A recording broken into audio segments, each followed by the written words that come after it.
negotiations with the majority of text more or less being agreed upon, expressing our shared values and commitment on a range of issues, particularly human rights and international security. The last remaining issue to be resolved is the EU's insistence on the inclusion of suspensive or political clauses. We continue to believe that this agreement should be a standalone and an evergreen document, and we are working with the EU to try to develop an innovative solution to address both sides' needs.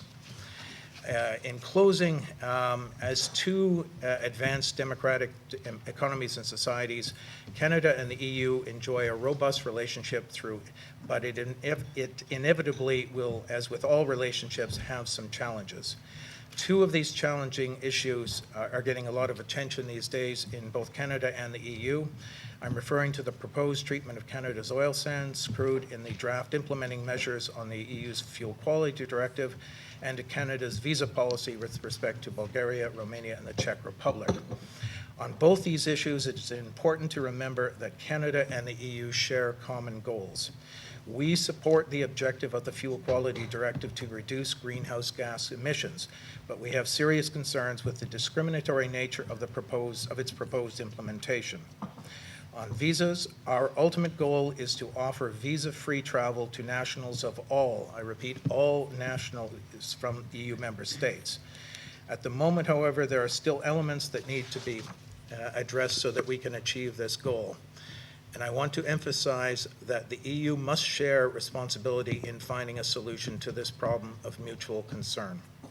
We will continue to work with member state governments and the Commission on these and other issues in a spirit of cooperation.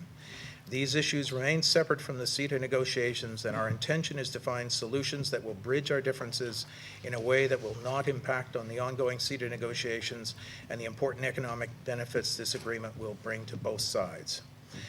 Finally, in conclusion, I'd like to reaffirm our commitment to deepening relations with the EU. The European Parliament will play a key role in reviewing and consenting to the agreements that our skilled negotiators deliver. I look forward to continuing to meet with members of Parliament, including the CETA rapporteur, Mr. Stasny, and members of the INTA Committee's Canada Monitoring Group, in order to exchange views on these agreements and the importance of our bilateral relationship. Events like this one hosted today are an extremely useful way to engage in that discussion, and I'll stop here to give some time for discussion. Thank you. Thank you very much, Ambassador. And thank you for giving us such a good overview of the issues and some of the issues that aren't necessarily related to the negotiations, but of course do hang over them to some extent. And we know here at the European Parliament they've been subject of various resolutions and oral questions. We can come back to some of those issues, but I'd like to ask Philippe Dupuis. I mean, the Ambassador obviously gave us a sense there of the overview, and also I think that the sense that this is crunch time actually for these negotiations, aren't they? Do you have a feeling that things are getting bogged down because they clearly have slowed up a bit, and there is a slight worry that they're not going to make the timetable? Or is this what normally happens? How are the talks going? Give us a sense, as you're involved in them, presumably pretty much every day these days. Yes, every day at night.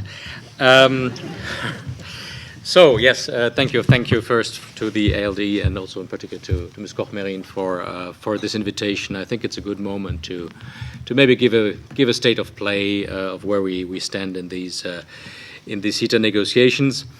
I will answer your question at the end, maybe, or in course. I mean, basically, we have been negotiating now for 2.5 years. We are very much advanced, but this is normal for any negotiation. What is kept to the end is what is more difficult to bridge. But why is it more difficult to bridge? And this is clear in this negotiation as in any other negotiation. It's the areas where our legal systems or our economic structures differ. So there is more to bridge. So this is absolutely normal.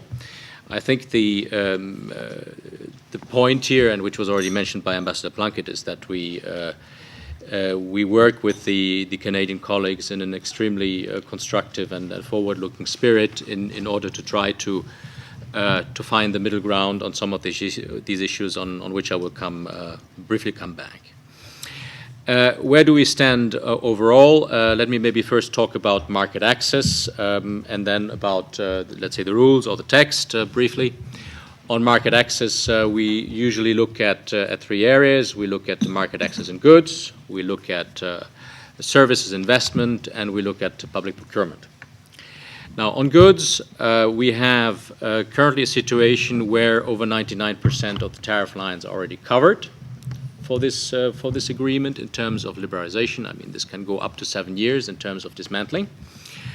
And there are still some products which are out there, which are products which are of a particular sensitivity for both sides, and which we haven't discussed yet. They are in the agriculture sector, and this is something we will come back to in the negotiation in due time. But as you can see already from the coverage, it's a relatively minor part if you look at the overall economic relationship which is left, which is nevertheless important and has some interest behind.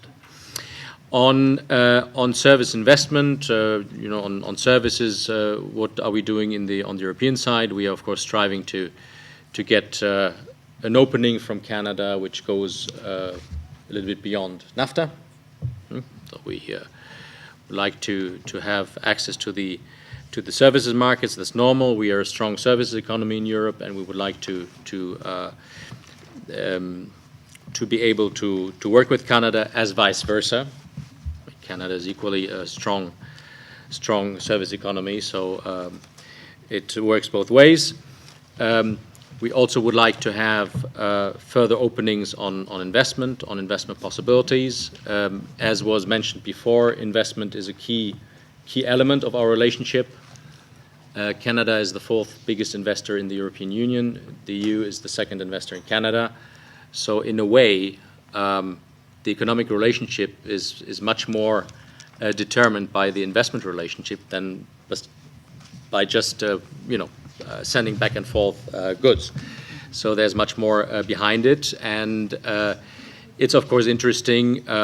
Both sophisticated economies. It's interesting for operators to be able to invest on both sides. Here, there's still the one or the other issue which is open, and we're looking for on the Canadian side. The third element is public procurement. That was one of our main interests in this negotiation. Why? Because so far Canada has always committed its federal level to the third countries, to the EU, in terms of market access. But of course, Canada as a federal state has enormous markets at the sub-federal level, at the level of the provinces and of the municipalities.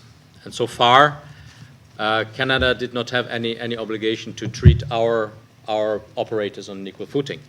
So we had an interest in that. We flagged this very early before the negotiation started.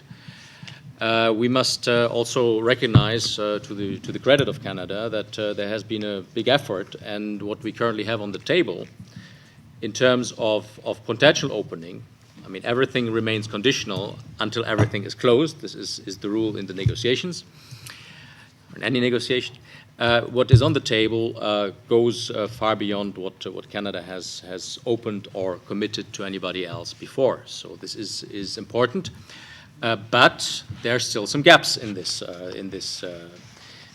offer, and these are again gaps where we would like to get in, or areas we would like to get in, because they are economically interesting for us. So this is something which still needs to be looked at further down in the negotiation. But I think what is there in terms of market access overall already now in all the 3 areas is quite something.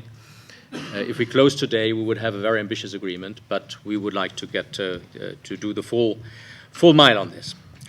Now, the second part is relating to, let's say, more the text issues, the rules issues. Here, the question of how our systems play, how our systems are, comes a bit more into play. There's one important area which we have to look at, and which is extremely time-consuming. That's the rules of origin. Rules of origin are the rules which define a product as being from Canada or from the European Union, and therefore to be beneficiary of the preferential conditions of the agreement.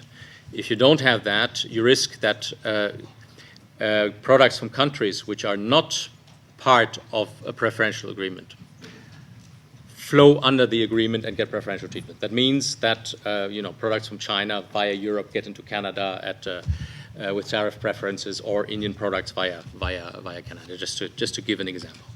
So these are quite important, and the rules of origin are also important in order to be able to determine what the real value of these tariff offers that we have now are. The point is, the EU has its own rules of origin system. Canada, which is very much integrated in NAFTA, has its own.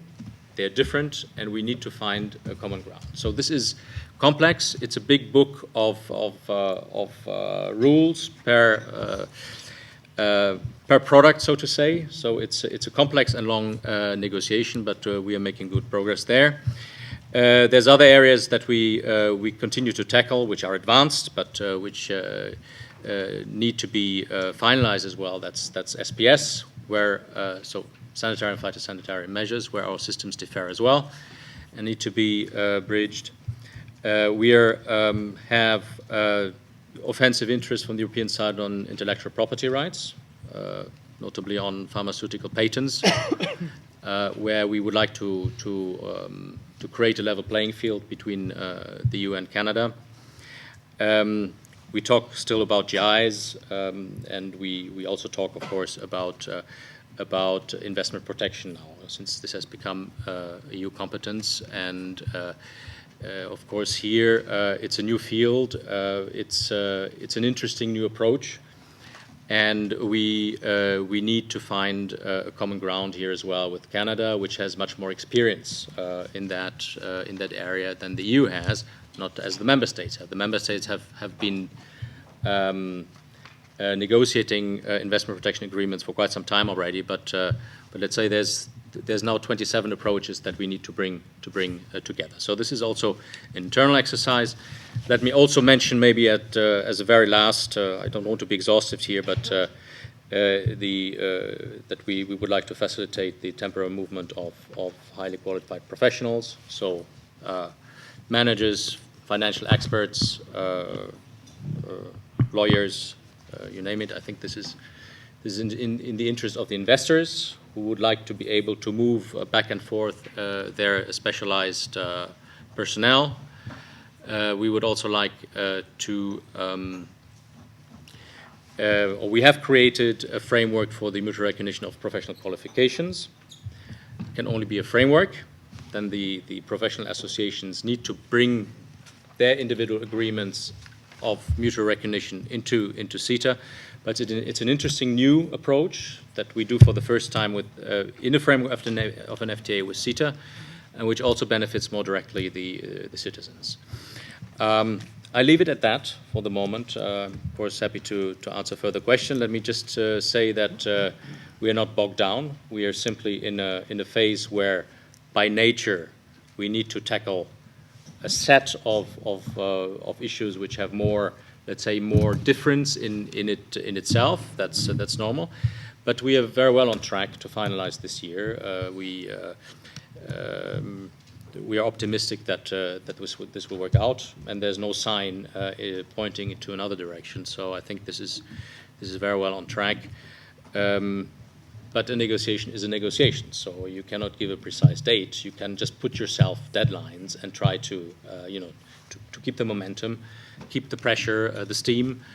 But I think we should be able to manage it. The rest is also, of course, the politics around it, which will play. So I leave it at that. And thank you very much. That was really fascinating insight, and thank you for identifying for us actually where some of the stickier issues are. Very interesting what you say about the recognition of qualifications, and also clearly, as you said, you're straying into something of a political minefield as well in terms of the sub-federal level. We understand that is where in Canada there's been some coverage of this as well. Maybe we'll come back to that, but I'm mindful of